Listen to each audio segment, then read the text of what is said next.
આજે તારીખ છે 5/5/2026। ડાંગ જિલ્લાનું ભવનનગર ગામ છે। ભવનનગર ખાતે રમણીકભાઈ પધાર્યા હતા, જેમાં ભવનનગર ગામના આજુબાજુ સતી, ગોળસ્ટા, ખાપરી, વાવદાના ભાઈઓ ખેડૂત મિત્રો આવ્યા હતા, જેમાં રમણીકભાઈએ ખૂબ સરસ, જેવા કે ખેતીના પ્રશ્ન, ભાઈ ભાગોટોનો પ્રશ્ન, વારસાઈ કેવી રીતે કરવી, જમીનનો માપ કેવી રીતે લેવું, તમામ વિશે સવિશેષ સમજણ આપવામાં આવી। સાથે સાથે ભવનનગર ગામના આજુબાજુના ખેડૂત મિત્રોએ પણ પ્રશ્ન પૂછવામાં આવ્યા, જે પ્રશ્ન દ્વારા રમણીકભાઈએ ખૂબ સરસ, સાચી, સચોટ માહિતી આપવામાં આવી અને જે ખૂબ ઉપયોગી વસ્તુ બને એ રીતની માહિતી આપવામાં આવી। સાથે સાથે રમણીકભાઈ અમારા ગામ પધારે એ બદલ રમણીકભાઈનો અમે તહે દિલથી એમનો આભાર માનીએ છીએ અને સાથે સાથે એમના તરફથી આજે અમારા ખેડૂત મિત્રોને ચા પાણી નાસ્તો પણ કરવામાં આવ્યો છે।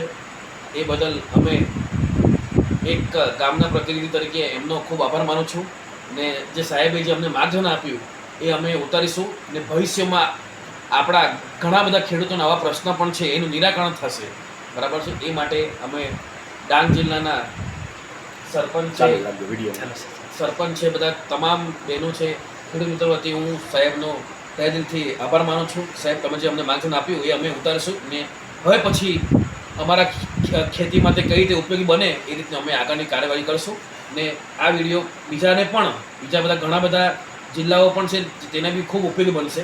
તો સાહેબ, તમારો આભાર, તમે ડાંગ જિલ્લામાં પધાર્યા ને અમને ખૂબ સારી રીતે માર્ગદર્શન આપ્યું। સાહેબ, તમારો આભાર ને અમારા ઘણા વર્ષોના જૂના પ્રશ્નો છે તેનું બી નિરાકરણ થશે, એ બદલ સાહેબ તમારો આભાર, થેન્ક યુ।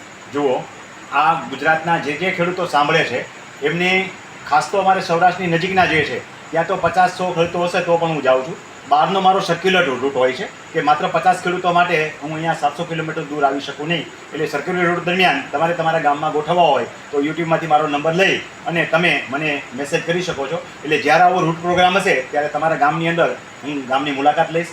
મારી પાસે કોઈ સરકાર દ્વારા ક્યાંયથી ફંડ આપવામાં આવતું નથી। જે કાંઈ પૈસા હું વાપરું છું કે ગામે ગામ જ્યાં જાઉં છું, આની પહેલાં તમે જમણવાર સાથેના કાર્યક્રમો કરેલા, ઉપલેટાની અંદર જે 650 વ્યક્તિઓની જમણવાની થાળી પડેલી, ત્રિમંદિર ખાતે 2 વખત અલગ અલગ કાર્યક્રમ કર્યા, 550, 600 માણસો જે છે એ જમવા સાથેના આયોજન કરેલા, પણ ખેડૂતો આટલું બધું પચાવી શકતા નથી। એટલે કે 8-8 કલાક સુધી એ લેક્ચર સાંભળે એટલે એની ક્ષમતા હોતી નથી કે ગ્રાસ્પિંગ પાવર હોતો નથી, એટલે 2 કલાક કે કલાકના આપણે સેમિનાર રાખીએ છીએ અને 1-2 કલાકની અંદર થોડું ઘણું તો અવેરનેસ આવે, એને પોતાના રેકડ વિશેની જાગૃતિ થાય। તો આ બધા પ્રવાસો મારા ખર્ચે કરું છું, મારા ખીચાના પૈસાથી કરું છું, કોઈ ટ્રસ્ટ નથી। મેં જે હવે ટ્રસ્ટ બનાવવું જોઈએ પણ મારા પૈસે હું ટ્રસ્ટ બનાવું છું, કોઈ સરકાર મને પૈસા આપતી નથી।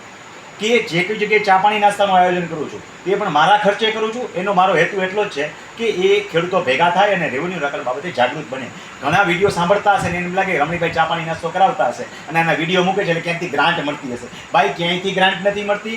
જે પૈસા વાપરું છું એ મારા ખુદના વાપરું છું, પેટ્રોલ ડીઝલ મારું છું, સમયનો જે બગાડું છું બગાડતો નથી। હું તો એમ કહું છું કે મારો સમયનો સદુપયોગ કરું છું, પણ એ બધું મારા ગાંઠના ખર્ચે કરું છું। ક્યાંયથી કોઈ ટ્રસ્ટમાંથી, કોઈ ગ્રાન્ટમાંથી, સરકારી પ્રતિનિધિમાંથી ક્યાંયથી પૈસા આવતા નથી। સરકારી પ્રોગ્રામોમાં પણ મને બોલાવે છે, ત્યાં પણ હું મારા ખર્ચે જાઉં છું। કોઈ મને એનું વેતન, વળતર કે સ્વરૂપે કોઈ રકમ સરકાર મને આપતી નથી। કોઈ ટ્રસ્ટવાળા બોલાવે અને મને કંઈ આપે તો હું લેતોય નથી, ઉલટાનું એને મને આપ્યું એના કરતાં 10 ગણું દાન આપીને હું જાઉં છું ત્યાં પણ। કે કોઈ સંસ્થાવાળા મને બોલાવે તો આ વિડીયોમાં મારે એટલા માટે ચોખવટ કરવી પડે છે કે ઘણાને આજે સ્વાર્થની દુનિયા થઈ ગઈ છે। માણસો એમ લાગે સ્વાર્થ વગર કોઈ ક્યાંય જતું, નાની પાછળ ઘણા સાહેબને ફાયદા હશે। ફાયદો મારો એક જ કે મારો ખેડૂત કોઈથી ક્યાંય દુઃખી થવો ન જોઈએ, અને એના માટે આ 2 કલાકની અંદર હું તમને જાજુ તો કાંઈ નથી શીખવાડી જતો, પણ યુટ્યુબની અંદર જઈ રમણીકભાઈ કોટડિયા લખીને મારા વિડીયો સાંભળશો તો 100% હું તમને કહું કે તમે ક્યાંય છેતરાશો નહીં અને તમારો રેવન્યુ રેકર્ડ ચોખ્ખો રહેશે અને તમારી મિલકત જે છે 24 કેરેટ સોનું બનશે। એના માટે યુટ્યુબમાં જઈ રમણીકભાઈ કોટડિયાના વિડીયો જોઈ લેવા।